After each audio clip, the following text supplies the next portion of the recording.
Okay. Okay, good evening once again, fans from around the world. It's just under 48 hours to the planned protest by Generation Z, as it's called in Nigeria, against bad governance. And we need to discuss that is Warifa Marcos. Basically, the youth are, fed up of the situation in the country, rising cost of living, food inflation, and a government that does not listen. So we're here to look at why we think a protest might be justified and why some people feel the protest might spiral out of control and lead to riot and chaos. So basically, as I said the other time, and we were discussing off camera, can you just provide an idea, Warifa, of what you think the number one thing that is causing this protest is, that has made all these young people say, okay, we have to go out and express our views? Okay. The major thing is this. Number one, the government not having listening ears to the masses, and also the high cost of commodities in the market, transport fare, fuel price going up, everything is just going up. So now that the thing is getting out of hand, that's when they want to try and listen to. Even listening to this, to me, is like medicine after death. So Yeah, they should just think of something else. I agree with you.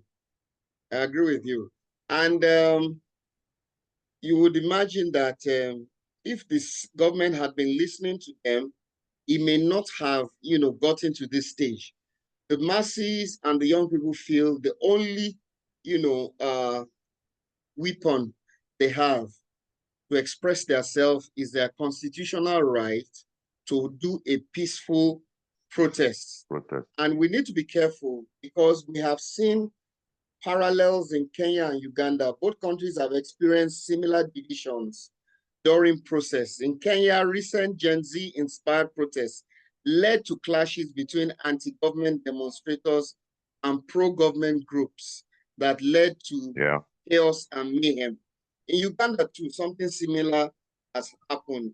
So I think the government in its wisdom should be careful not to push an already irritant young people beyond the limits of their tolerance. So basically, like you rightly mentioned, the cost of living has gone up astronomically. Food inflation is at 40%. I mean, you go to the market these days and a tube of yam, they're telling you 10,000, 11,000. A bag of rice is in excess of 5,000 naira, and the list goes on. And these are things that are key for survival. Food is key for survival.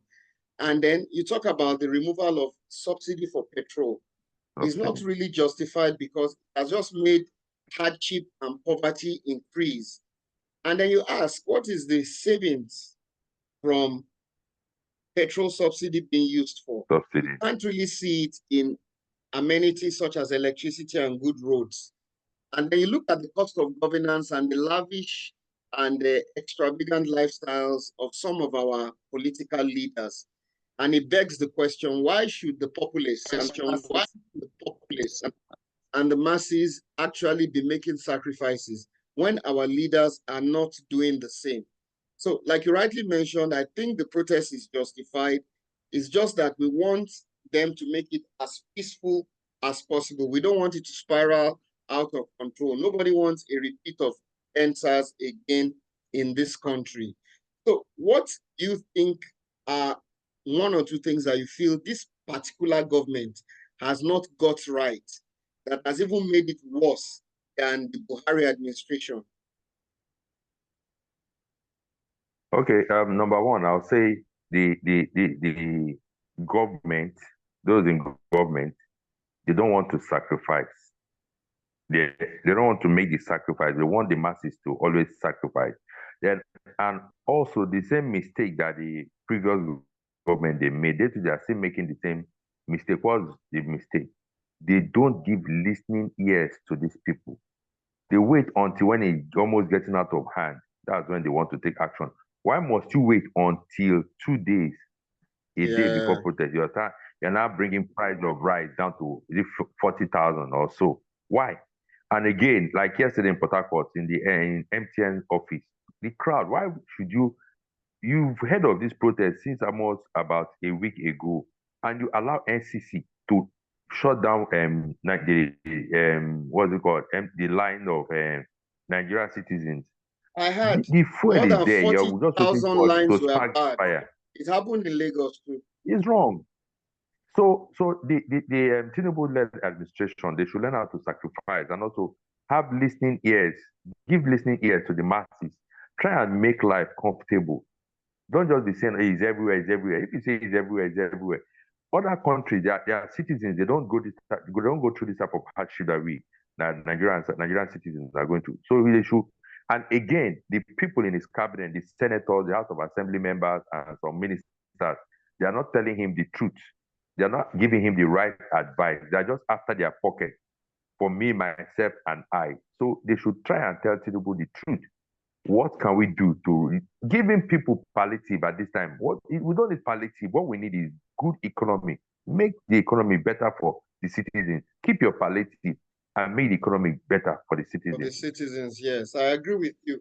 If the government can find a way of bringing down the cost of food items, it's going to go a long way to bring down the tension in these young people. Yeah. If you look at the cost of living is just too high. And if you look at the minimum wage too, minimum wage only applies to 70,000. It only applies to the public sector.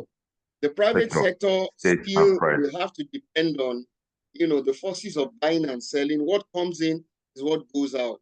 Yeah. And the private sector won't be under any pressure to replicate the standard of the minimum wage. So there'll still be wage disparity between the public sector and the private sector. So whether you like it or not, the people in the private sector are still going to the same market with the people in the public sector.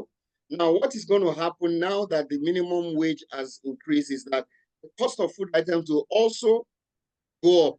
Increase. So the government really has to take a decision to peg the prices of food items, because within the market and people that are selling food, there are different cartels that fix price. The government should be able to wade in and ensure that these prices are not fixed.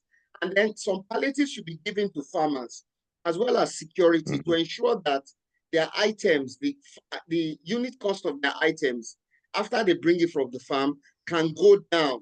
The main problem I feel with food items is insecurity. If you look at most of these farmers, they are scared of going to go and farm because they don't want to be kidnapped or killed. So if the issue of security is taken care of, then it will affect the price. The price will somehow come down. Then we go back to the issue of fuel. Now look at just under 48 hours now that the planned protest is supposed to start. There is shortage of fuel around land. In Lagos, there are queues everywhere. This is just going to increase tension. Even in Port Harcourt. Yes. The government should quickly take steps to diffuse the tension by flooding, petrol channels with products so that at least the queues can go down and, they can engage some of these protest groups in dialogue, in that productive dialogue, and the government should commit to taking action.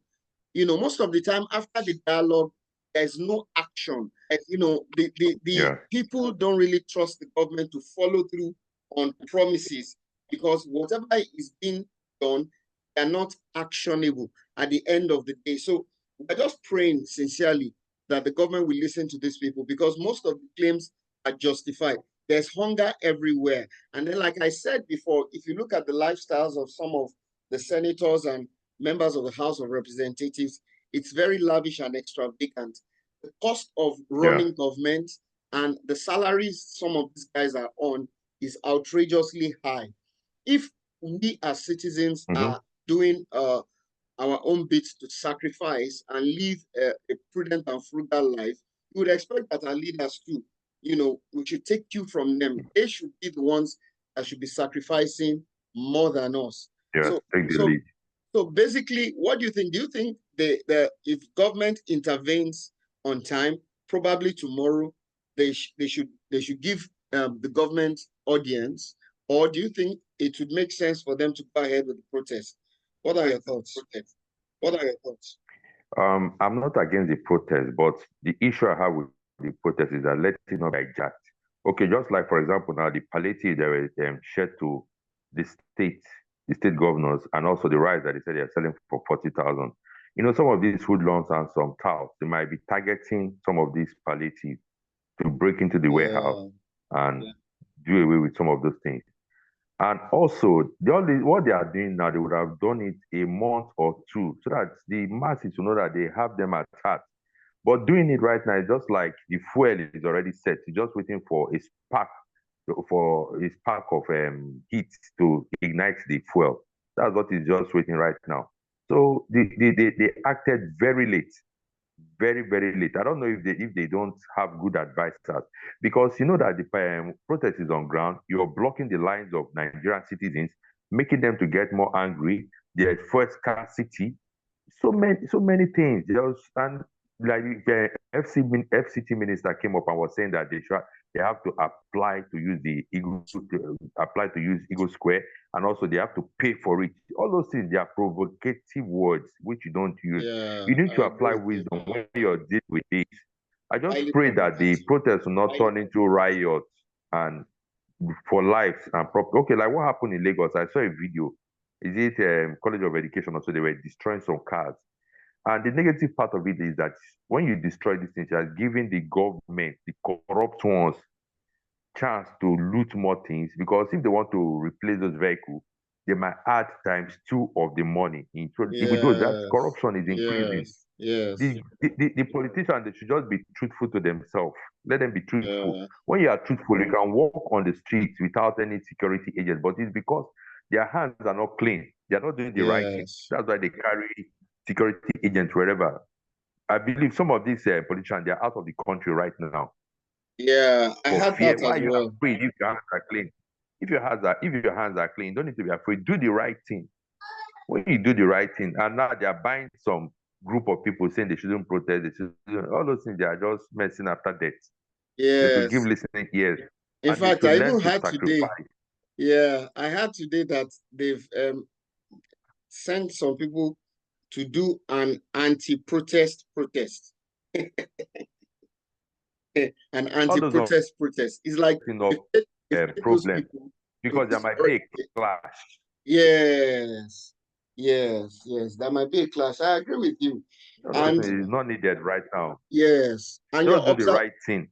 Yes, just do the right thing. Yes, and your observation is quite in order. Like you rightly mentioned, the most important thing is that the right to peaceful protest is enshrined in the Nigerian Constitution under Section 39 and 40, which is guaranteed freedom of expression and assembly. What we want to plead with the protesters is that they should not turn it into chaos and mayhem. Let it be peaceful. And also the law enforcement agency should be able to protect life and property and ensure that defenseless citizens are not harmed in any way. The only thing I feel that can cause problem is that hoodlums, scouts, and undesirable elements can begin to use it as an opportunity to loot and begin to maim and harm people. That would then give the law enforcement agent a basis to then wade in, and that can lead to open confrontation. I want to ask again, if I may advise the security agents, is that before they start, when you see that they start gathering, try and be friendly to them. Try and create that relationship. Yes. Create that relationship so that they can cooperate. You can cooperate with them, so that when they know that the thing is going out of hand, they target those people that are, even the protesters can even assist the law enforcement agencies in getting those people. Just create that friendship. Don't just be forced on them. Of course, I respect the Nigerian police a lot. A lot of them are very professional. In fact, I've seen some protests where policemen they are sharing pure water, sharing bottled water, supporting. Let them know that you're with them. Exactly. Supporting the various protesters. Protesters. Exactly. So basically, that is what I would advise them to do this time around. So Don't that use force on them. yes. So not just use Try and force be on them. friendly. Yes, try as much Yeah. as possible to be friendly. So basically, that's what I just feel they need to do. So, and if you really look at the situation now, the government is trying its best now to ensure that the protests don't go ahead. But I think it's a little too late. Right now, It's late already. yeah, the people have already made up their minds what they're gonna do, Fine. and they'll just have to go on with the protest. So Protest. so what are your last thoughts as we round up with this very informative and Okay. My last word to the government is that since they've reduced the price of rice, they should continue like that with other things like the fuel and yes, cost of living. If they can yes, bring down the price of fuel, then to the protesters, they should know that life matters. Whoever that is organizing any protest, they should try and protect it very well so that the protest will not be hijacked by hoodlums and by touts. hoodlums, yeah, absolutely. So, and it's on that note we're going to round up today. It's been brilliant. All your observations and contribution have been very brilliant. Thank you very much for your time, Warifa. And hopefully, maybe after You're welcome. Thursday, depending on how it goes in Port Harcourt and Lagos, we might just do a review. Just pray that at the end of On the Friday. day, yes, the protests are peaceful, law and order is maintained, and is not, it doesn't spiral out of control. Thank you very much for your time. And from here, like, share, and subscribe. It's Nigerian Politics from Lagos and from Port Harcourt. Good night.